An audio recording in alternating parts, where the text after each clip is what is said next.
Good evening. This is Dan Kimbell from your 101 class.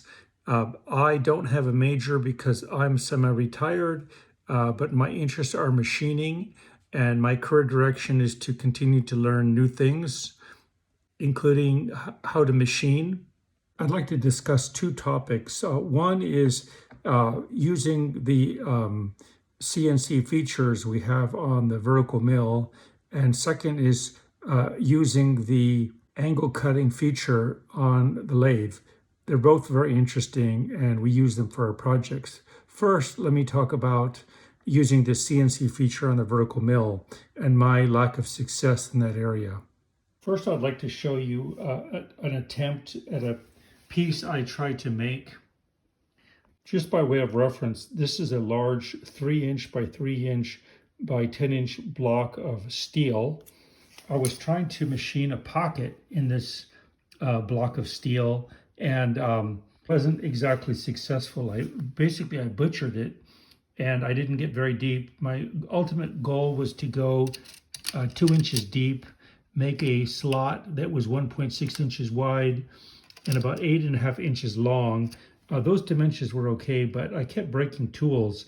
I think the machine may not be sufficient for that, or I just don't have enough experience to use, especially the automatic features. It's not exactly intuitive.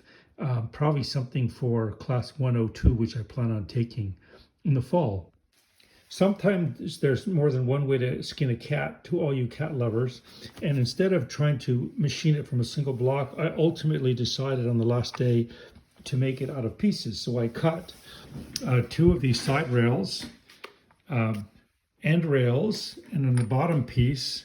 And what I will do is I will drill holes. I didn't have time, tap it, and then screw it all together with very heavy duty bolts. These are group 8 bolts, which are very, very strong, have a very high tensile strength. So I'll use these to hold it together. And I'll use similar countersunk screws in the bottom. These are countersunk heads. So I'll use these in the bottom so it sits flat. I also was able to machine, it's basically a piston. The piston will go inside the slot, and then it will allow me to put material inside and compress it. I'm actually working on a project where I have to compress wood and turn it into a very high strength material, which I'll show you in just a moment.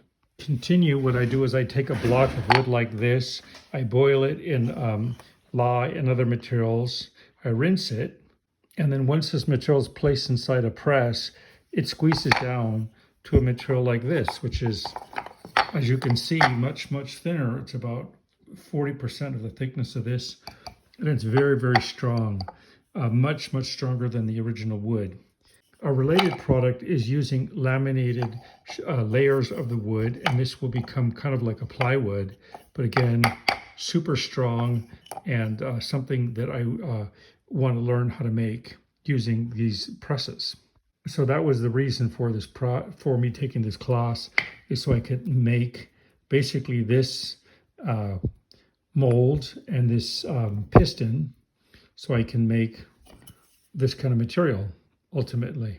In terms of what surprised me about this is the software is not exactly intuitive. I actually obtained a copy of the manual to operate the features, the CNC features on the vertical mill, and it was not, again, intuitive. It really required a lot of training. So just reading a book is not enough, as we know. You actually have to use the tool, feel it, see what really happens when you're doing something. So that's what was, it shouldn't really be that surprising, but that's basically a big takeaway from that when I got to this stage, coming from this stage.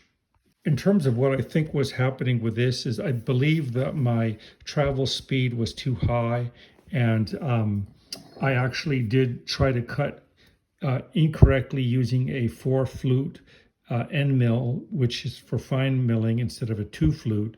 So given that it could not clear chips from the flutes, I think it broke the tool. So I learned that, unfortunately, the hard way, but I did learn. Topic I wanted to discuss was taper turning, which we use with the taper turn attachment.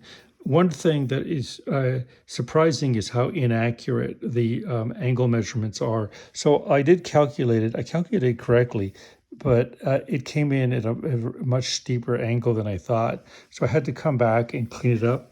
The neck size was smaller than I wanted, but it looks okay. So I also polished with sandpaper to make it look all right. Uh, I used brass instead of aluminum on the head, which gives it a nice heft, and it feels really good. So again, what I learned on this is the taper turning is use a smaller angle than you think you need because it might be steeper than you think, in which case, measure twice, cut once, as they say. So that's what I learned on the lathe.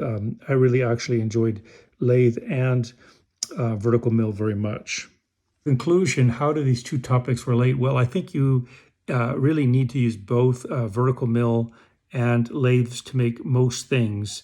Maybe you can make some things with a lathe, but ultimately you probably have to drill holes uh, perpendicularly through the long axis of a round stock. A lot of things aren't round, so you really need both vertical mill and lathe for many things. And I can see how you would really want to use CNC because once you set it up, you can repeat a process perfectly with multiple pieces with no user error. Another advantage is the speed is very consistent, so you should get a better